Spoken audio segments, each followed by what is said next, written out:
Good morning dear students. Last class ಅಲ್ಲಿ oscillations chapter ನೋಡಿದ್ವಿ ಅಲ್ವಾ ನಾವು.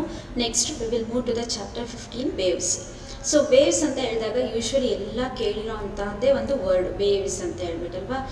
ಬೇಕಾದಷ್ಟು ವಿಷಯಗಳನ್ನು ನಾವು ಕಿವಿಗೆ ನಾವು ಕೇಳಿಸ್ಕೊಳ್ತೀವಿ ಅಂತ ಹೇಳಿದಾಗ ನಮಗೇನದು ವೇವ್ಸ್ ಫಾರ್ಮಲ್ಲೇ ಇರುತ್ತೆ. So next most of the information about our surrounding comes to us in the form of the waves. ಯಾವುದೇ ಒಂದು ಇನ್ಫಾರ್ಮೇಷನ್ ನಮಗೆ ಬೇಕಂತ ಹೇಳಿದ್ರು ಅದು ಕೂಡ ಯಾವ ಫಾರ್ಮಲ್ಲಿ ಬರುತ್ತೆ, ನಮಗೆ ವೇವ್ ಫಾರ್ಮಲ್ಲಿ ಬರುತ್ತೆ. Okay, it is through wave motion that sound reaches our ears, light reaches our eyes and electromagnetic signal reaches our radio and televisions. It is through ಹೆಂಗೆ ಬರುತ್ತೆ ನಮಗೆ, ನಾವು ದಿನ ಏನು ಸೌಂಡ್ ಕೇಳ್ತೀವಿ, so those are waves, sound waves ಅಂತ ಹೇಳ್ತೀವಿ. And light reaches hour ಐಸಿಗೂ ನಮಗೆ ಬೆಳಕು ಕಾಣಿಸುತ್ತೆ ಅಂತ ಹೇಳಿದಾಗ ಅದು ಕೂಡ ವೇವ್ ಮೋಷನಲ್ಲೇ ಇರುತ್ತೆ. And electromagnetic signals reach our radios and television sets. So ಇವಾಗೆಲ್ಲ ನಮಗೇನು ಟಿ ವಿ ಇರ್ಬೋದು, ರೇಡಿಯೋ ಇರ್ಬೋದು, ಅಥವಾ ಮೊಬೈಲ್ಗೆ ಬರೋ ಅಂಥ ಒಂದು ರೇಡಿಯೇಷನ್ಸ್ ಇರ್ಬೋದು. ನಾವು ಇವಾಗ ಕುತ್ಕೊಂಡು ನಿಮ್ಮ ಮನೇಲಿ ಪಾಠ ಕೇಳ್ತಿದ್ದೀರಾ ಅಂತ ಹೇಳಿದಾಗ ಹೆಂಗೆ ಹೋಗುತ್ತೆ, they are through the radiation and those are through the waves. Okay, by wave motion we mean the transport of some kind of the disturbance. ಸುಮ್ಮನೆ ಕೂತಿರೋನ ನಾವು ಪಾಠ ಹಾಕ್ಬಿಟ್ಟು ಡಿಸ್ಟರ್ಬ್ ಮಾಡ್ತೀವಲ್ಲ ಹಾಗೆ. ಸೊ ಇವಾಗ ಅದೇ ಥರನೇ ಪ್ರತಿಯೊಂದು ಯಾವುದೇ ಒಂದು ನಮ್ಮ ಕಿವಿಗೆ ಬಂದು ಏನೋ ಒಂದು ಸೌಂಡ್ ಕೇಳಿಸಿದೆ ಅಂತ ಹೇಳಿದಾಗ ಅದು ಯಾವ ಫಾರ್ಮಲ್ಲಿರುತ್ತೆ, ವೇವ್ ಫಾರ್ಮಲ್ಲಿರುತ್ತೆ. Okay, how the waves are form. ಹಾಗಾದರೆ ವೇವ್ಸ್ ಹೇಗೆ ಫಾರ್ಮೇಷನ್ ಆಗುತ್ತೆ ಅಂತ ಹೇಳಿದ್ರೆ, any particle in a medium can remain stable equilibrium because of intermolecular forces. Intermolecular forces ಏನಿರುತ್ತೆ, ಆ ಇಂಟರ್ಮಾಲಿಕ್ಯುಲರ್ ಫೋರ್ಸಸ್ ಇರೋದ್ರಿಂದನೇ ಯಾವುದೋ ಒಂದು ಪಾರ್ಟಿಕಲು ತಂದೆ ಒಂದು ಸ್ಟೇಟಲ್ಲಿ ಏನಾಗಿರುತ್ತೆ, ಇಟ್ ಈಸ್ ಸ್ಟೇಬಲ್, ಅಂದರೆ ಸ್ಟೇಬಲ್ ಆಗಿರುತ್ತೆ. ಬಟ್ ಅದು ಆ ಒಂದು ಇಂಟರ್ಮಾಲಿಕ್ಯುಲರ್ ಫೋರ್ಸಸ್ ಡಿಸ್ಟರ್ಬ್ ಆದಾಗ ಏನಾಯ್ತಲ್ಲಿ ನಮಗೆ there is a disturbance set up in the medium ಅಂತ ಹೇಳ್ತೀವಿ ನಾವು. When such a particle is disturb, ಆ ಪಾರ್ಟಿಕಲ್ ಸುಮ್ಮನೆ ಇರೋವಂಥ ಪಾರ್ಟಿಕಲ್ನ ಡಿಸ್ಟರ್ಬ್ ಮಾಡಿದಾಗ it is displace from its equilibrium position. Equilibrium ಪೊಸಿಷನಿಂದ ಏನಾಗ್ತಾ ಹೋಗುತ್ತೆ, ಡಿಸ್ಪ್ಲೇಸ್ ಆಗ್ತಾ ಹೋಗುತ್ತೆ. So these intermolecular forces pull it back to the initial position to restore equilibrium. ಈ ಒಂದು ಪಾರ್ಟಿಕಲ್ ಇದೆ ಅಂತ ಹೇಳಿದಾಗ ಪಾರ್ಟಿಕಲ್ ಸುಮ್ಮನೆ ಇರ್ತದೆ, ಅದಕ್ಕೆ ಏನು ಮಾಡ್ತೀವಿ ನಾವು, ಹೋಗಿ ಡಿಸ್ಟರ್ಬ್ ಮಾಡ್ತೀವಿ ಅಂತ ಇಟ್ಕೊಂಡು ಡಿಸ್ಟರ್ಬ್ ಮಾಡಿದಾಗ ತನ್ನ ಪೊಸಿಷನ್ ಬಿಟ್ಟು ಮತ್ತೇನಾಗ್ತಾ ಹೋಗುತ್ತೆ, ಡಿಸ್ಪ್ಲೇಸ್ ಆಗ್ತಾ ಹೋಗುತ್ತೆ. ಡಿಸ್ಪ್ಲೇಸ್ ಆಗಬೇಕಾದ್ರೆ ಆ ಇಂಟರ್ಮಾಲಿಕ್ಯುಲರ್ ಫೋರ್ಸಸ್ ಏನಿರುತ್ತೆ, ಆ ಇಂಟರ್ಮಾಲಿಕ್ಯುಲರ್ ಫೋರ್ಸಸ್ ವಾಪಸ್ ತನ್ನ ಸ್ಟೇಟಿಗೆ ಬರಲಿಕ್ಕೆ ಏನು ಮಾಡುತ್ತೆ, ಅದನ್ನು ಎಳ್ಕೊಳಕ್ಕೆ ಟ್ರೈ ಮಾಡ್ತಾ ಹೋಗುತ್ತೆ. Okay, next it will have gain speed and hence it overshoots to the other side of its initial equilibrium position. ಅವಾಗ ಏನಾಯಿತು, ನಾವು ಅದನ್ನು ಡಿಸ್ಟರ್ಬ್ ಮಾಡಿದಾಗ ಡಿಸ್ಟರ್ಬೆನ್ಸ್ ಆಯಿತು ಅಂತ ಹೇಳಿದಾಗ ಕೈನೆಟಿಕ್ ಎನರ್ಜಿನ ಅಕ್ವೈರ್ ಮಾಡಿಕೊಂಡು ಆ ಇನಿಷಿಯಲ್ ಈಕ್ವಿಲಿಬ್ರಿಯಂ ಪೊಸಿಷನಿಂದ ಏನಾಗ್ತಾ ಬರುತ್ತೆ, ಅಪೋಸಿಟ್ ಸೈಡಿಗೆ ಮೂವ್ ಆಗ್ತಾ ಬರುತ್ತೆ ಅಥವಾ ಇನ್ನೊಂದು ಸೈಡಿಗೆ ಮೂವ್ ಆಗ್ತಾ ಬರುತ್ತೆ. The restoring force again pulls it back. ಅವಾಗ ಏನಾಯ್ತಾ, ರೀಸ್ಟೋರಿಂಗ್ ಫೋರ್ಸು ಮತ್ತೆ ಅದನ್ನು ವಾಪಸ್ ತರಲಿಕ್ಕೆ ಶುರು ಮಾಡ್ತಾ ಹೋಗುತ್ತೆ. ಅಗೇನ್ ಈ ಥರ ಏನಾಗ್ತಾ ಹೋಗುತ್ತೆ, ಅಲ್ಲಿ ಕೊಲೈಡಿಂಗ್ ಆಗ್ತಾ ಹೋಗ್ತಿದ್ದಂಗೂ this process continues and hence when a particle in stable equilibrium is disturbed it starts oscillating abouts its mean position. So ಈ ಥರ ಪಾರ್ಟಿಕಲ್ ಡಿಸ್ಟರ್ಬ್ ಆದಾಗ ಇಂಟರ್ಮಾಲಿಕ್ಯುಲರ್ ಫೋರ್ಸಸ್ ಏನಾಗುತ್ತೆ, ಅದನ್ನು ವಾಪಸ್ ತೊಗೊಂಬರೋಕ್ಕೆ ಟ್ರೈ ಮಾಡುತ್ತೆ. ಬಟ್ ಆ ಒಂದು ನಾವು ಡಿಸ್ಟರ್ಬ್ ಮಾಡಿದಾಗ ಕೈನೆಟಿಕ್ ಎನರ್ಜಿನ ತೊಗೊಂಡ್ಬಿಟ್ಟು ಅದು ವಾಪಸ್ ಏನು ಮಾಡ್ತಾ ಹೋಗುತ್ತೆ, ಕೈನೆಟಿಕ್ ಎನರ್ಜಿ ತೊಗೊಂಡು ಸೊ ಇನ್ನೊಂದು ಯಾವುದೋ ಒಂದು ದಿಕ್ಕಲ್ಲಿ ಮೂವ್ ಆಗ್ತಾ ಹೋಗುತ್ತೆ, ಅಂದರೆ ಆಸಿಲೇಟ್ ಆಗಲಿಕ್ಕೆ ಶುರು ಆಗ್ತಾ ಹೋಗುತ್ತೆ. ಆ್ಯಂಡ್ ದೀಸ್ ಆಸಿಲೇಷನ್ಸ್ ಏನು ಮಾಡ್ತಾ ಹೋಗುತ್ತೆ, ವೇವ್ಸ್ನ ಕ್ರಿಯೇಟ್ ಮಾಡ್ತಾ ಹೋಗುತ್ತೆ. ಈ ಥರ ಆಸಿಲೇಷನ್ಸ್ ಆದಾಗ ವೇವ್ಸ್ ಫಾರ್ಮೇಷನ್ ಆಗುತ್ತೆ. Since there are intermolecular forces, the oscillations are not localized. The vibrational motion of one particle is transferred to its another neighboring particles. So ಈ ಥರ ಒಂದು ಪಾರ್ಟಿಕಲ್ ಡಿಸ್ಟರ್ಬ್ ಆಯಿತು ಅಂತ ಹೇಳಿದಾಗ ನೈಬರಿಂಗ್ ಪಾರ್ಟಿಕಲ್ಸ್ಗೂ ಕೂಡ ಡಿಸ್ಟರ್ಬೆನ್ಸ್ ಏನಾಗುತ್ತೆ, ಟ್ರಾನ್ಸ್ಫರ್ ಆಗುತ್ತೆ. ಅಗೇನ್ ಇದು ನೈಬರಿಂಗ್ ಪಾರ್ಟಿಕಲ್ಸು ಮತ್ತೆ ಟ್ರಾನ್ಸ್ಫರ್ ಆಗುತ್ತೆ, ಡಿಸ್ಟರ್ಬೆನ್ಸ್ ಟ್ರಾನ್ಸ್ಫರ್ ಆಗುತ್ತೆ. ಈ ಥರ ನೈಬರಿಂಗ್ ಪಾರ್ಟಿಕಲ್ಸ್ ಪ್ರತಿಯೊಂದು ಪಾರ್ಟಿಕಲ್ಸ್ಗೂ ಡಿಸ್ಟರ್ಬ್ ಆಗಿ ಎಲ್ಲ ಪಾರ್ಟಿಕಲ್ಲು ಕೂಡ ಏನು ಮಾಡ್ತಾ ಹೋಗುತ್ತೆ, ಒಂದು ಡಿಸ್ಟರ್ಬೆನ್ಸ್ನ ಕ್ರಿಯೇಟ್ ಮಾಡಿಕೊಂಡು ಏನಾಗ್ತದೆ, ಸ್ಪ್ರೆಡ್ ಮಾಡ್ತಾ ಹೋಗುತ್ತೆ, ಎಂಟೈರ್ ಮೀಡಿಯಮಲ್ಲಿ ಸ್ಪ್ರೆಡ್ ಮಾಡ್ತಾ ಹೋಗುತ್ತೆ. So when a group of particles are distributed, the pattern of disturbance created in the medium is called a wave. When a group of particles are disturbed, the pattern of disturbance created in the medium is called a wave. ಅಂದರೆ ಯಾವುದೋ ಒಂದು group of particle disturb ಆದಾಗ so the pattern of disturbance created in the medium is called as wave ಅಂತ ಹೇಳ್ತೀವಿ ನಾವು. Disturbance create ಆದಾಗ ಏನು formation ಆದಲ್ಲಿ, ವೇವ್ ಫಾರ್ಮೇಷನ್ ಆಗುತ್ತೆ. ಆಗುತ್ತೆ. ಈಗ ಒಂದು ಸಿಂಪಲ್ ಎಕ್ಸಾಂಪಲ್ ಕೊಡ್ತೀನಿ, ವೇವಿಗೆ ಅಂತಲ್ಲ, ಜಸ್ಟ್ ಅರ್ಥ ಮಾಡ್ಕೊಳ್ಳೋದಕ್ಕೋಸ್ಕರ. ಸೊ ಕ್ಯೂ ಅಲ್ಲಿ ನಿಂತಿರ್ತಾರೆ ಅಂತ ಇಟ್ಕೊಳ್ಳೋದು. ಸೊ ಕ್ಯೂ ಅಲ್ಲಿ ನಿಂತಿರ್ತೀರಾ ನೀವು, ಯಾರೋ ಒಬ್ರು ಹಿಂದಿಂದ ಬಂದು ಜೋರಾಗಿ ಒಬ್ರಿಗೆ ಲಾಸ್ಟ್ ಇರೋ ತಳ್ಳಿದ್ರು ಅಂತ ಹೇಳಿದಾಗ ಮುಂದಿರೋರು ಏನು ಮಾಡ್ತಾ ಹೋಗ್ತೀರಾ, ಎಲ್ಲರನ್ನೂ ಕೂಡ ತಳ್ಕೊಳ್ತಾ ಅಲ್ಲಿ ಏನಾಯಿತು, ಆ ಲೈನ್ ಕೂಡ ಏನಾಗ್ತಾ ಹೋಗುತ್ತೆ, ಸ್ವಲ್ಪ ಡಿಸ್ಟರ್ಬ್ ಆಗುತ್ತೆ. ಸ್ಟ್ರೈಟ್ ಲೈನ್ ಇದ್ದು ಸ್ವಲ್ಪ ಏನಾಗುತ್ತೆ, ಅಲ್ಲಿ ಕ್ರಾಸ್ ಆಗ್ತಾ ಹೋಗುತ್ತೆ. ಸೊ ಅಲ್ಲಿ ಏನಾಯಿತು, there is a creation of the disturbance create ಆಯಿತು. ಇಲ್ಲೂ ಕೂಡ ಒಂದಿಷ್ಟು ಗ್ರೂಪ್ ಆಫ್ ಪಾರ್ಟಿಕಲ್ನ ಡಿಸ್ಟರ್ಬ್ ಮಾಡಿದಾಗ, ಸೊ ಡಿಸ್ಟರ್ಬೆನ್ಸ್ ಸೆಟಪ್ ಮಾಡಿದಾಗ ವೇವ್ಸ್ ಫಾರ್ಮೇಷನ್ ಆಗ್ತಾ ಹೋಗುತ್ತೆ. So that is nothing but the definition of the wave. The propagation of disturbance in the medium is called as wave motion. So wave motion ಅಂತ ಹೇಳಿದಾಗ, so disturbance create ಆದಾಗ ಹೆಂಗೆ move ಆಗುತ್ತೆ, so that is called as wave motion ಅಂತ ಹೇಳ್ತಿರ್ತೀವಿ. Okay, for example, when a stone is dropped into a pond of still water ಅಲ್ವಾ, ಸುಮ್ಮನೆ ಹೊಳೆಗೆಲ್ಲ ಕಲ್ಲು ಹಾಕ್ತೀವಿ, ಕೆರೆಗೆಲ್ಲ ಕಲ್ಲು ಹಾಕ್ತೀವಿ. ನಾವು ಕಲ್ಲು ಹಾಕಿದಾಗ ಏನಾಗುತ್ತೆ, ಅಲ್ಲೊಂದು ಸರ್ಕ್ಯುಲರ್ ಪ್ಯಾಟ್ರನಲ್ಲಿ ನೀರು ಏನಾಗುತ್ತೆ, ನಮಗೆ ಹೋಗೋದು ಕಾಣುತ್ತೆ. ಸೊ ಅದನ್ನೇನಂತೀವಿ ನಾವು ವೇವ್ಸ್ ಅಂತ ಹೇಳ್ತೀವಿ. ಸೊ ಅಲ್ಲೇನಾಯಿತು, ಜಸ್ಟ್ ಒಂದು ಯಾವುದೋ ಒಂದು ಪಾಂಡ್ ಇದೆ ಅಂತ ಹೇಳ್ದ, ಅಥವಾ ಯಾವುದೋ ಒಂದು ಇದೆ ಬಕೆಟಲ್ಲೇ ಒಂದು ನೀರು ಇಟ್ಟಿದ್ದೀವಿ ಅಂತ ಇಟ್ಕೊಂಡು, ಆ ನೀರಿಗೆ ಒಂದು ಸಣ್ಣದೊಂದು ಸ್ಟೋನ್ ಪೀಸ್ ಹಾಕಿದರೆ ಏನಾಯಿತು, ಸೊ ಡಿಸ್ಟರ್ಬೆನ್ಸ್ ಕ್ರಿಯೇಟ್ ಆಗ್ತದೆ. ಡಿಸ್ಟರ್ಬೆನ್ಸ್ ಕ್ರಿಯೇಟ್ ಆಗ್ತಾ ಹೋಗೋದನ್ನು ನಾವು ನೋಡ್ಬೋದು, ಸರ್ಕ್ಯುಲರ್ ಮೋಷನ್ ನೋಡ್ತೀರಾ. ಅವಾಗ ಏನಾಯಿತು, ಡಿಸ್ಟರ್ಬೆನ್ಸ್ ಕ್ರಿಯೇಟ್ ಆದಾಗ there is a creation of the waves ಅಥವಾ ಫಾರ್ಮೇಷನ್ ಆಫ್ ದ ವೇವ್ಸ್ ಅಂತ ಹೇಳ್ತೀವಿ. A cork or leaf floating on such a surface of water moves up and down as a wave crosses. ಇಲ್ಲೂ ಅಷ್ಟು wave ಹೋಗ್ತಿದೆ ಅಂತ ಹೇಳಿದಾಗ, ಯಾವುದೋ ಒಂದು ಮಧ್ಯೆ ಒಂದು ಹಿಂಗೆ ಸುಮ್ಮನೆ ನೀರು ಹರಿತಾ ಇದೆ ಅಂತ ಇಟ್ಕೊಳ, ನೀರು ಹರಿಯಬೇಕಾದ್ರೆ ಯಾವುದೋ ಒಂದು ಇದು ಪಾರ್ಟಿಕಲ್ ಅಡ್ಡ ಬಂತು ಅಂದಾಗ, ಈಗೇನು ಅದು ಹೋಗಿ ಏನಾಯ್ತು, ಇಲ್ಲಿ ಪಾರ್ಟಿಕಲ್ ಆ ಒಂದು ಕಾರ್ಕೋ ಇನ್ನೇನು ಲೀಫು ಇನ್ನೇನೋ ಹಿಟ್ ಮಾಡಿದಾಗ ಈಗೇನು ಡಿಸ್ಟರ್ಬೆನ್ಸ್ ಕ್ರಿಯೇಟ್ ಆಯಿತು ಅಲ್ವಾ, ಅಲ್ಲೂ ಕೂಡ ವೇವ್ಸ್ ಕ್ರಾಸಸ್ ಆಯಿತು. This indicates that the wave as it moves carries energy with it. The characteristic property of wave motion is that it transfers energy through the medium without actual transfer of particles of the medium. So ಇಲ್ಲೇನಾಯಿತು, so the characteristic property of wave motion, ಈ ಇದನ್ನು wave motion ಅಂತ ಹೇಳಿದ್ವಿ ನಾವು. And it transfer energy through the medium, ಎನರ್ಜಿನ transfer ಮಾಡುತ್ತೆ without actual transfer of particles. ಮೀಡಿಯಮಿನ actual ಪಾರ್ಟಿಕಲ್ನ ಟ್ರಾನ್ಸ್ಫರ್ ಮಾಡ್ತಾ ಹೋಗಲ್ಲ, ಏನು ಮಾಡ್ತಾ ಹೋಗುತ್ತೆ, ಬರೀ ಎನರ್ಜಿನ ಟ್ರಾನ್ಸ್ಫರ್ ಮಾಡ್ತಾ ಹೋಗುತ್ತೆ. Okay, that's about the wave and the formation of the waves and types of waves. Waves R broadly classified into 2 groups. First one mechanical waves, non mechanical waves ಅಂತ ಹೇಳ್ತೀವಿ. ಸೊ ಫಸ್ಟ್ ಮೆಕ್ಯಾನಿಕಲ್ ವೇವ್ಸ್ ಅಂತ ಹೇಳಿದ್ರೆ they require A material medium for the propagation. Mechanical waves ಅಥವಾ elastic waves ಅಂತ ನಾವು ಏನು ಕರಿತೀವಿ, ಅದಕ್ಕೆ ಒಂದು ಮೀಡಿಯಮ್ ಬೇಕು. ಒಂದು ಪಾಯಿಂಟಿಂದ ಇನ್ನೊಂದು ಪಾಯಿಂಟಿಗೆ ಹೋಗಬೇಕು ಅಂತ ಹೇಳಿದ್ರೆ ಏನು ಬೇಕು, ಅದಕ್ಕೊಂದು ಮೀಡಿಯಮ್ ಬೇಕು. ಅದನ್ನೇನು ಹೇಳ್ತೀವಿ ನಾವು, ಮೆಕ್ಯಾನಿಕಲ್ ವೇವ್ಸ್ ಅಂತ ಹೇಳ್ತೀವಿ. ಓಕೆ, ನಾನ್ ಮೆಕ್ಯಾನಿಕಲ್ ವೇವ್ಸ್ ಅಂದರೆ they do not require any material medium for the propagation. Those are called as non mechanical wave ಅಂತ ಹೇಳ್ತೀವಿ ನಾವು. ಸೊ ಅದನ್ನು ಎಲೆಕ್ಟ್ರೋಮ್ಯಾಗ್ನೆಟಿಕ್ ವೇವ್ಸ್ ಅಂತಲೂ ಕೂಡ ಹೇಳ್ತೀವಿ. These travels in vacuum as well as through ಮ್ಯಾಟರಲ್ಲೂ ಕೂಡ ಏನು ಮಾಡುತ್ತೆ, ಟ್ರಾವೆಲ್ ಮಾಡುತ್ತೆ. ಅದೇನೇ ಇದರ ವ್ಯಾಕ್ಯೂಮಲ್ಲೂ ಕೂಡ ಟ್ರಾವೆಲ್ ಮಾಡುತ್ತೆ. ಅಂದರೆ ಮೆಟೀರಿಯಲ್ ಮೀಡಿಯಮ್ ಇದ್ರೂ ಟ್ರಾವೆಲ್ ಮಾಡುತ್ತೆ, ಇಲ್ಲದೆ ಇದ್ರೂ ಕೂಡ ಟ್ರಾವೆಲ್ ಮಾಡುತ್ತೆ ಅಂತ ಅರ್ಥ. ಸೊ ಮೆಕ್ಯಾನಿಕಲ್ ವೇವ್ಸ್ಗೆ ಎಕ್ಸಾಂಪಲ್ ಯಾವುದ್ಯಾವ್ದು ಕೊಟ್ಟಿದ್ದಾರೆ ನೋಡಿ ಇಲ್ಲಿ. Waves on the surface of water, sound waves. ಗಾಳಿ ಬರ್ತಿದೆ ಅಂತ ಹೇಳಿದಾಗ ನಮಗೆ ಸೌಂಡು ಏನು ಕೇಳುತ್ತೆ, ಸ್ವಲ್ಪ ಜೋರಾಗಿ ಕೇಳಿಸುತ್ತೆ. ನಮಗೆ ಎಲ್ಲೋ ಒಂದು ಕಡೆ ಫಂಕ್ಷನಲ್ಲಿ ಮೈಕ್ ಹಾಕ್ತಿರೋದು, ಇನ್ನೇನೋ ಹಾಕಿರೋದು ನಮ್ಮ ಕಿವಿಗೆ ಕೇಳಿಸ್ಬೇಕು ಅಂತ ಹೇಳಿದಾಗ ಏನು ಬೇಕು, ಅನ್ನೋದು ರಿಕ್ವೈರ್ ಮೆಟೀರಿಯಲ್ ಮೀಡಿಯಮ್ ಬೇಕು ನಮಗೆ. ಸೊ ಗಾಳಿ ಇಲ್ಲ ಅಂತ ಹೇಳಿದಾಗ ನಮ್ಮ ಕಡೆ ಆ ಒಂದು ಸೌಂಡ್ ವೇವ್ಸು ನಮ್ಮ ಕಡೆ ರೀಚ್ ಆಗೋದು ಕಡಿಮೆ ಆಗ್ತಾ ಹೋಗುತ್ತೆ. ಅದೇನೇ ನೆಕ್ಸ್ಟ್ ನಾನ್ ಮೆಕ್ಯಾನಿಕಲ್ ವೇವ್ಸ್ ಅಂದರೆ heat waves, radio waves, television waves, light waves. So heat waves, light waves ಡೈರೆಕ್ಟಾಗಿ ಸನ್ನಿಂದ ಬರ್ತಿದೆ ನಮಗೆ. ರೇಡಿಯೇಷನ್ ಓದಿದ್ವಿ ಅಲ್ವಾ. ಸೊ ರೇಡಿಯೇಷನ್ ಅಂತ ಹೇಳ್ತೀವಿ ಅಂದರೆ they do not require any material medium for the propagation. ಇಲ್ಲೂ ಅದೇ ಕೂಡ ಲೈಟ್ ವೇವ್ಸ್ನ ನಾವು ಎಕ್ಸಾಂಪಲ್ ಆಗಿ ಹೇಳ್ಬೋದು, ಯಾವುದು ನಾನ್ ಮೆಕ್ಯಾನಿಕಲ್ ವೇವ್ಸ್ ಅಂತ ಹೇಳ್ಬೋದು. Okay, next electromagnetic waves are due to the disturbance in electric magnetic fields. Electromagnetic waves ಅಂದರೆ ಎಲೆಕ್ಟ್ರಿಕ್ ಮತ್ತು ಮ್ಯಾಗ್ನೆಟಿಕ್ ಫೀಲ್ಡ್ಸಲ್ಲಿ ಆಗುವಂಥ ಡಿಸ್ಟರ್ಬೆನ್ಸ್ ಕ್ರಿಯೇಟ್ ಆಗಿರುವಂಥ ವೇವ್ಸ್ನ ನಾವೇನು ಹೇಳ್ತೀವಿ, ಎಲೆಕ್ಟ್ರೋಮ್ಯಾಗ್ನೆಟಿಕ್ ವೇವ್ಸ್ ಅಂತ ಹೇಳ್ತೀವಿ ನಾವು. They transfer energy by periodic changes in the fields, and they can propagate in material medium and in vacuum. ಅದು ಯಾವುದ್ರಲ್ಲಿ ಚೇಂಜ್ ಮಾಡ್ಕೋಬೋದು, ತನಗೆ ಫೀಲ್ಡ್ ಹೇಗೆ ಚೇಂಜ್ ಆಗುತ್ತೋ ಹಾಗೆ ಕೂಡ ಎನರ್ಜಿ ಕೂಡ ಟ್ರಾನ್ಸ್ಫರ್ ಆಗೋದು ಚೇಂಜ್ ಆಗ್ತಾ ಹೋಗುತ್ತೆ. So that they can transfer in both the medium and non ಮೀಡಿಯಮಲ್ಲೂ ಕೂಡ ಏನು ಮಾಡ್ಬೋದು ಅಂದರೆ do not require any material medium. ಅದ್ರ ಜೊತೆನೇ ಮೆಟೀರಿಯಲ್ ಮೀಡಿಯಮ್ ಇದ್ರೂ ಕೂಡ ಏನು ಮಾಡ್ತಾ ಹೋಗುತ್ತೆ, ಟ್ರಾವೆಲ್ ಮಾಡ್ತಾ ಹೋಗುತ್ತೆ. Depending on their mode of propagation waves are classified.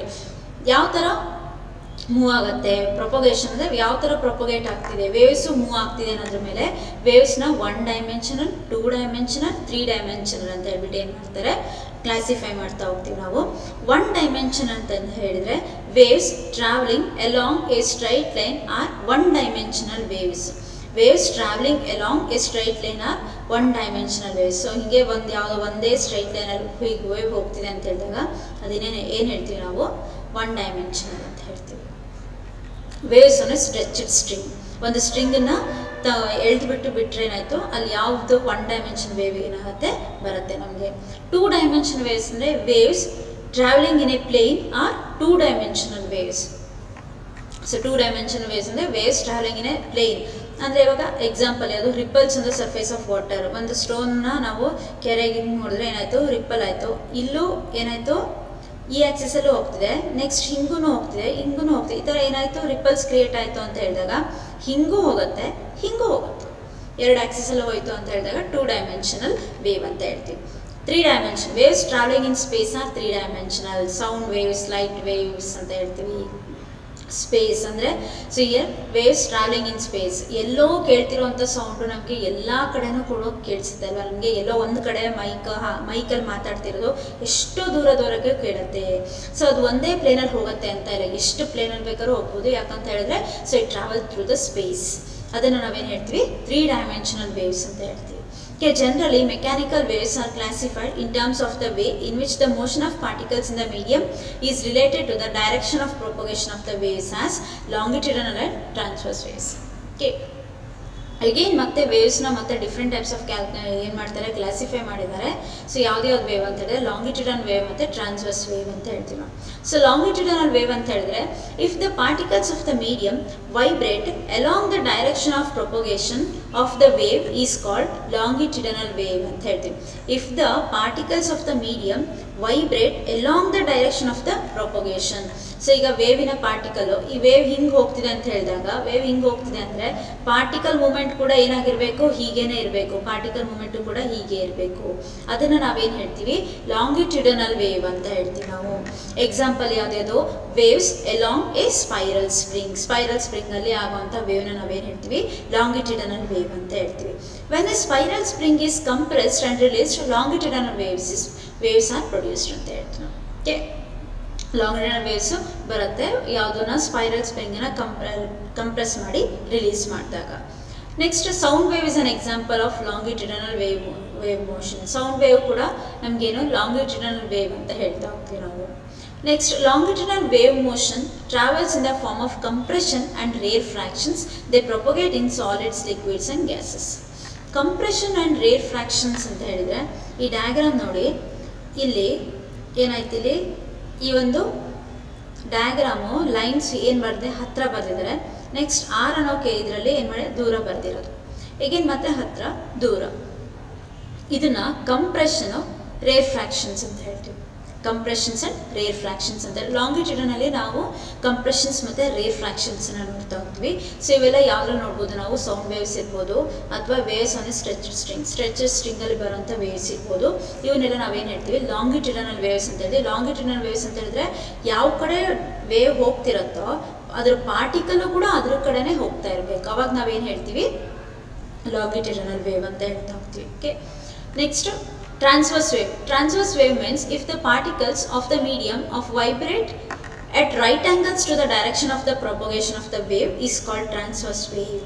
So ಈಗ ಒಂದು ಹಿಂಗೆ ಮೂವ್ ಆಗ್ತಿದೆ ಅಂತ ಹೇಳಿದ್ರೆ, ವೇವ್ ಈ ಕಡೆ ಮೂವ್ ಆಗ್ತಿದೆ ಅಂತ ಹೇಳಿದ್ರೆ ಪಾರ್ಟಿಕಲ್ ಹೆಂಗೆ ಮೂವ್ ಆಗುತ್ತೆ, ಪಾರ್ಟಿಕಲ್ ಹಿಂಗೆ ಮೂವ್ ಆಗ್ತದೆ, right angles.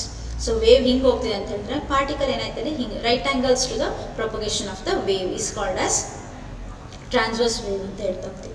Example waves on the surface of the water. Waves on a stretched string generated by plucking it.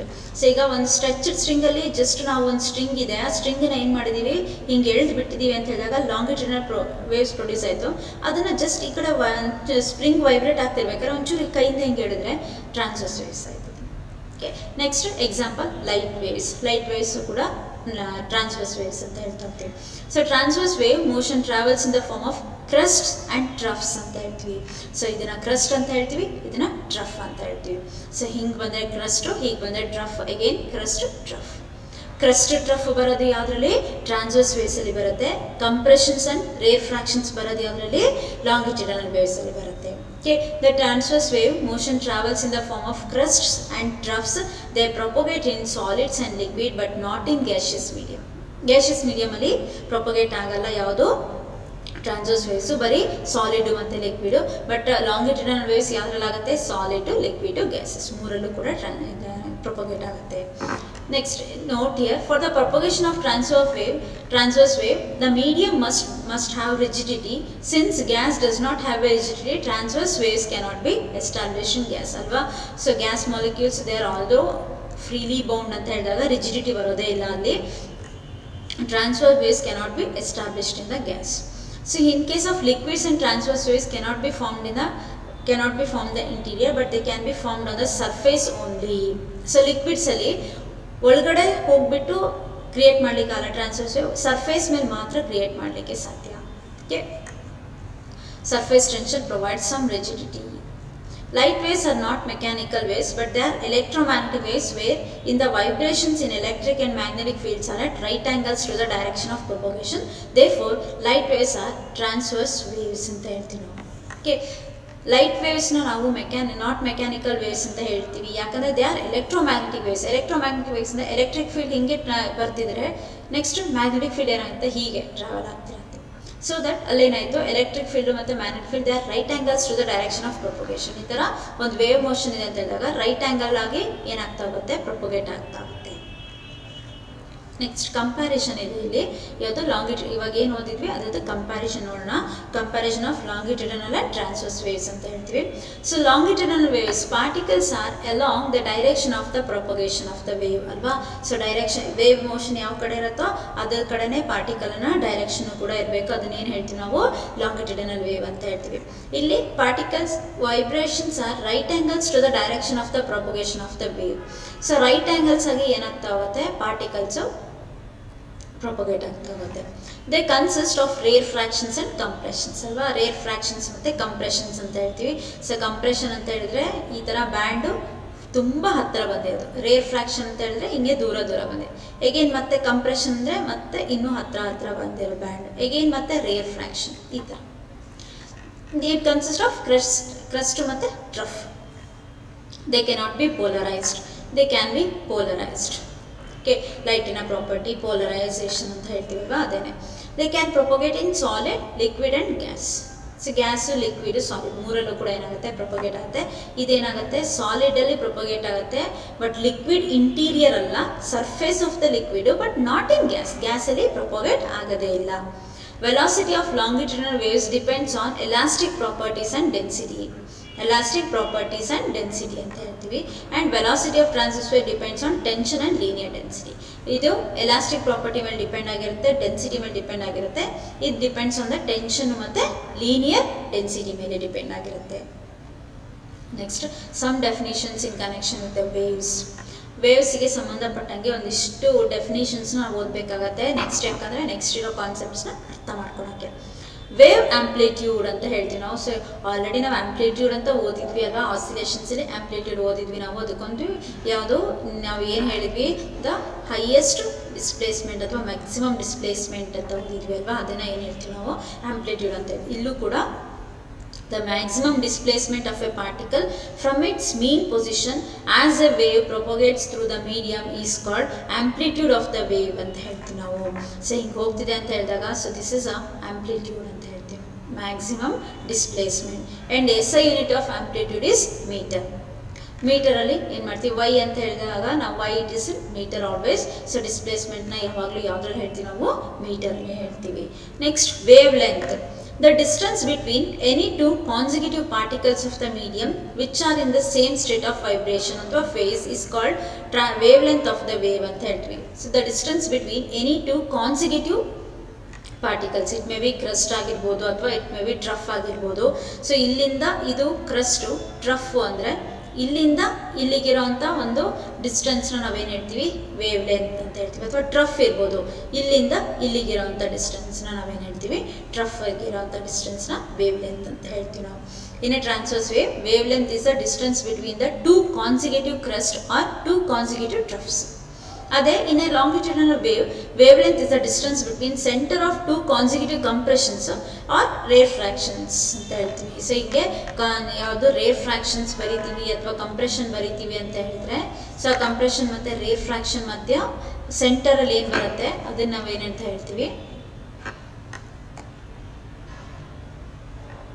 ಇಲ್ಲಿ ಹೀಗೆ ಇಲ್ಲಿ ಒಂದು ರೇರ್ ಫ್ರಾಕ್ಷನ್ ಇದೆ, ಮಧ್ಯ ಒಂದಿಷ್ಟು ಕಂಪ್ರೆಷನ್ ಇದೆ ಅಂತ ಇಟ್ಕೋಣ. ಅಗೇನ್ ಮತ್ತೆ ಇಲ್ಲೊಂದಿಷ್ಟು ರೇರ್ ಫ್ರಾಕ್ಷನ್, ಇಲ್ಲಿಂದ ಇಲ್ಲಿ ತನಕ ಇರೋಂಥ ಡಿಸ್ಟೆನ್ಸ್ ನಾವೇನು ಹೇಳ್ತೀವಿ ವೇವ್ ಲೆಂತ್ ಅಂತ. ಅಥವಾ ಟೂ ಕ್ರಸ್ಟ್ ಇದ್ರ ಮಧ್ಯೆ ಇರೋಂಥ ಡಿಸ್ಟೆನ್ಸು, ಇದ್ರ ಮಧ್ಯೆ ಇರೋಂಥ ಡಿಸ್ಟೆನ್ಸ್ ವೇವ್ ಲೆಂತ್. ಇಲ್ಲಿ ಅದನ್ನು ಯಾವಾಗಲೂ ಲ್ಯಾಂಬ್ಡಾ ಅಂತ ಬರಿತೀವಿ ನಾವು. ಸೊ ಲ್ಯಾಂಬ್ಡಾನ ಏನಂತ ಹೇಳ್ತೀವಿ ವೇವ್ ಲೆಂತ್ ಅಂತ ಹೇಳ್ತೀವಿ. ಅದರದ್ದು ಯೂನಿಟ್ ಏನು ನಮಗೆ ಮೀಟರ್ ಅಂತ ಬರಿತೀವಿ ನಾವು. Okay, period of a wave, the time taken by the particle to complete one oscillation. ಒಂದು ಕಂಪ್ಲೀಟ್ ಆಸಿಲೇಷನ್ ಆಗಲಿಕ್ಕೆ ಎಷ್ಟು ಟೈಮ್ ತಗೊಳುತ್ತೆ ಅದನ್ನು ನಾವೇನು ಹೇಳ್ತೀವಿ ಟೈಮ್ ಪೀರಿಯಡ್ ಅಂತ ಹೇಳ್ತೀವಿ, ಅಥವಾ ಪೀರಿಯಡ್ ಆಫ್ ವೇವ್ ಅಂತ ಹೇಳ್ತೀವಿ. S I unit of wave, time period of wave is T. Time T ಅಲ್ಲಿ ಬರಿತೀವಿ ನಾವು, ಅಥವಾ ಸೆಕೆಂಡ್ ಅಂತ ಹೇಳ್ತೀವಿ. ಸೆಕೆಂಡಲ್ಲಿ ಅದು ಯೂನಿಟ್ನ ಬರಿತಾ ಹೋಗ್ತೀವಿ. Wave frequency, wave frequency means the number of oscillations executed by a particle of the medium in 1 second is called wave frequency. And then the number of oscillations executed by a particle of the medium. So ಒಂದು ಸೆಕೆಂಡಲ್ಲಿ ಎಷ್ಟು number of oscillations produce ಆಗುತ್ತೆ ಅದನ್ನು ಏನು ಹೇಳ್ತೀವಿ ನಾವು wave frequency ಅಂತ ಹೇಳ್ತೀವಿ. S I unit of frequency is hertz ಅಂತ ಹೇಳ್ತೀವಿ. ಯಾವಾಗಲೂ ಹರ್ಟ್ಸ್ ಅಂತ ಬರೀತೀವಿ. ಸೊ ಹರ್ಟ್ಸ್ಗೆ ಹೆಚ್ ಝೆಡ್ ಅಂತ ಬರುತ್ತೆ, ಹೆಚ್ Z. Next, relation between period and frequency. For f number of oscillations, f number of oscillations ಇದೆ ಅಂತ ಇಟ್ಕೋಣ. The time taken is 1 second. 1 second ಇದೆ, f oscillations ಇದೆ, 1 second ಇದೆ ಅಂತ ಇಟ್ಕೋಣ. Therefore, to complete one oscillation, the time taken is 1 by f. This gives the period t, so that t is equal to 1 by f ಆಯಿತು. Thus, period is always equal to the reciprocal of the frequency ಅಂತ ಹೇಳ್ತೀವಿ. So always relation between period and time frequency ಅಂತ ಬರೆದ್ರೆ ಯಾವಾಗಲೂ ಏನಾಗುತ್ತೆ it is inversely proportional T is equal to 1 by f ಅಂತ ಬರೀತೀವಿ. Okay, so ಅಥವಾ F is equal to 1 by t ಅಂತಲೇ ಬರೀತೀವಿ ನಾವು. ಯಾವಾಗಲೂ ಕೂಡ ಟೈಮ್ ಪೀರಿಯಡು ಮತ್ತು ಫ್ರೀಕ್ವೆನ್ಸಿ ಅಂತ ಏನು ಬರಿತೀವಿ, ಟೈಮ್ ಪೀರಿಯಡು ಫ್ರೀಕ್ವೆನ್ಸಿಗೆ ಎರಡೂ ಕೂಡ ಏನಾಗಿರುತ್ತೆ inversely. So T is equal to 1 by f ಅಥವಾ F is equal to 1 by t ಆಗುತ್ತೆ. Okay, next wave velocity. Wave velocity means wave velocity is the distance traveled by the wave in 1 second. 1 ಸೆಕೆಂಡಲ್ಲಿ ಎಷ್ಟು distance travel ಮಾಡುತ್ತೆ wave ಅದನ್ನು ಏನು ಹೇಳ್ತೀವಿ ನಾವು wave velocity ಅಂತ ಹೇಳ್ತಾ ಹೋಗ್ತೀವಿ. Okay, so that's a relation between the F and T ಮತ್ತು ವೇವ್ ವೆಲಾಸಿಟಿ. ಇವಿಷ್ಟು ನಮಗೇನು terms. Next, wave velocity. Relation between wave velocity, wavelength and frequency of the wave. So if lambda is a wavelength ಅಂತ ಹೇಳಿದ್ವಿ ನೋಡಿದ್ವಿ ಅಲ್ವಾ ನಾವು wavelength, and t is the period of the wave, and then lambda represents the distance traveled by the wave in a time t, then wave velocity is given by wave velocity ನಾವೇನಂತ ಬರಿತೀವಿ distance traveled by time taken. So we know that velocity ಅಂತ ಹೇಳಿದ್ರೆ distance traveled by time taken ಅಂತ ಬರಿತೀವಿ. ಹಾಗಾದ್ರೆ ಇಲ್ಲಿ ಏನು ಬರಿತೀವಿ wave velocity ಅನ್ನ ಬರಿತೀವಿ. wave velocity is equal to distance traveled by time taken, that is equal to distance traveled ಅಂತ ಹೇಳಿದ್ರೆ the distance between two crest and two trough is defined as wavelength ಅಂತ ಬರಿತೀವಿ. that is wavelength lambda divided by time taken capital T ಬರಿತೀವಿ. or v is equal to lambda by t, but we know that 1 by t ಅಂತ ಹೇಳಿದ್ರೆ f, so that v is equal to f into lambda ಅಂತ ಬರಿತೀವಿ ನಾವು. that is a relation between the velocity, wavelength and frequency of the wave. Next, particle velocity. Particle velocity means particle velocity is a time rate of the change of displacement. So here with respect to the displacement, with respect to the ಟೈಮಿಗೆ ಜೊತೆಗೆ displacement ಹೆಂಗೆ ಆಗ್ತಾ ಇದೆ ಅದನ್ನು ನಾವೇನು ಹೇಳ್ತೀವಿ particle velocity ಅಂತ ಹೇಳ್ತೀವಿ. And it is represented by U ಅಂತ ಹೇಳಿ ಬರೀತೀವಿ. That is U is given by dy by dt. It is different from of wave velocity. So ಇದು ವೇವ್ ವೆಲಾಸಿಟಿಗಿಂತ ಬೇರೆ ವೆಲಾಸಿಟಿ ಆಗಿರುತ್ತೆ ಪಾರ್ಟಿಕಲ್ ವೆಲಾಸಿಟಿ ಅನ್ನೋದು. Okay, particle acceleration. It is a time rate of change of particle velocity. A is equal to du by dt. So we know that A ಇದೆ ಅಂತ acceleration ಅಂತ ಹೇಳಿದ್ರೆ rate of change of velocity ಅಂತ ಹೇಳ್ತೀವಿ. ಅದೇ ಥರ particle acceleration ಅಂತ ಹೇಳಿದ್ರೆ rate of change of particle velocity ಅಂತ ಹೇಳ್ತೀವಿ. So that is A is equal to D U by D T, that is equal to D U by D T ಅಂತ ಬರೆದಾಗ ಇದೇನಾಯಿತು acceleration D square Y by D T square ಅಂತ ಹೇಳ್ತೀವಿ ನಾವು. It is proportional to the displacement of the particle and is oppositely directed to it. ಯಾವಾಗಲೂ ಇದು ಡಿಸ್ಪ್ಲೇಸ್ಮೆಂಟಿಗೆ proportional ಆಗಿರುತ್ತೆ ಆ್ಯಂಡ್ ಯಾವುದಕ್ಕೆ ಅಪೋಸಿಟ್ಲಿ ಡೈರೆಕ್ಟೆಡ್ ಆಗಿರುತ್ತೆ. Next phase. Phase means phase of a vibrating particle at any instant indicates the state of vibration of the particle at that instant. So phase ಅಂತ ಹೇಳಿದಾಗ it indicates the state of vibration. So particle vibrate ಆಗ್ತಿದೆ ಅಂತ ಹೇಳಿದಾಗ ಯಾವ ಸ್ಟೇಟಲ್ಲಿ ಇದೆ ಅಂತ ಅದನ್ನು ಏನು ಮಾಡುತ್ತೆ ಫೈಂಡ್ ಔಟ್ ಮಾಡಲಿಕ್ಕೆ we define the term phase. Phase ಅಂತ ಒಂದು ಟರ್ಮ್ನ ನಾವೇನು ಮಾಡ್ತೀವಿ ಡಿಫೈನ್ ಮಾಡ್ಕೊಳ್ತೀವಿ. The phase of any particle is given by the fraction of period that has elapsed since particle last passed through its mean position in the positive direction. Consider a particle executing simple harmonic motion about its equilibrium position under the influence of the wave. So ಒಂದು simple harmonic motion wave ಆಗ್ತಿದೆ, wave simple harmonic ಮೋಷನ್ನ execute ಮಾಡ್ತಿದೆ about its equilibrium position ಅಂತ ಇಟ್ಕೋಣ. Let diagram ನೋಡಿಲಿ. Let t be the period of oscillation. Let time be the reckoner from the instant that particle crosses its equilibrium position and moves in the positive direction. Its displacement are different at different instants of time. A graph of displacement y against t is shown in the figure.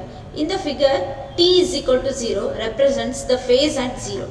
t 0 ಅಂದಾಗ phase 0 ಆಗ್ತದೆ and represents the phase 0. The displacement of the particle is maximum at t is equal to t by 4 ಅಲ್ವಾ. So t by 4 ಆಯಿತು ಅಂತ ಆದಾಗ displacement ಏನಿದೆ maximum ಇದೆ. Again ಇಲ್ಲಿ ಬಂತು ಅಂತ ಹೇಳಿದಾಗ t by 2 ಬಂತು ಅಂತ ಹೇಳಿದಾಗ ಏನು ನಮ್ಗೆ ಅಲ್ಲಿ ಏನಾಯಿತು ಮತ್ತೆ ಕಡಿಮೆ ಆಯಿತು. ಅದೇನೇ ಇಲ್ಲಿ ಎಕ್ಸ್ಪ್ಲೇನ್ ಮಾಡಿರೋದು. So t by 4 represents the phase A. Similarly, phase of the particle at B, C, D are t by 2, 3t by 4, 3t respectively. Phase can also be expressed as a fraction of 2 pi corresponding to A, B, C, D are ಇದು pi by 2 ಆಗುತ್ತೆ. Next 3 pi by 2 ಆಗುತ್ತೆ. ಇದು pi ಆಗುತ್ತೆ, 2 pi ಆಗುತ್ತೆ. Okay, 4 pi by 2 ಆಯಿತು. 4 pi by 2 ಅಂತ ಹೇಳಿದಾಗ 4 pi by 2 ಅಂತ ಹೇಳಿದ್ರೆ 2 pi ಆಯಿತು. So that is 2 pi respectively ಅಂತ ಹೇಳ್ತೀವಿ ನಾವು. Okay, that's about the phase. Phase ಅಂತ ಹೇಳಿದ್ರೆ it is a state indicates the state of vibration. So ಒಂದು ಪಾರ್ಟಿಕಲ್ನ ವೈಬ್ರೇಷನ್ ಹೇಳ್ತಾ ಹೋಗುತ್ತೆ ಅದು.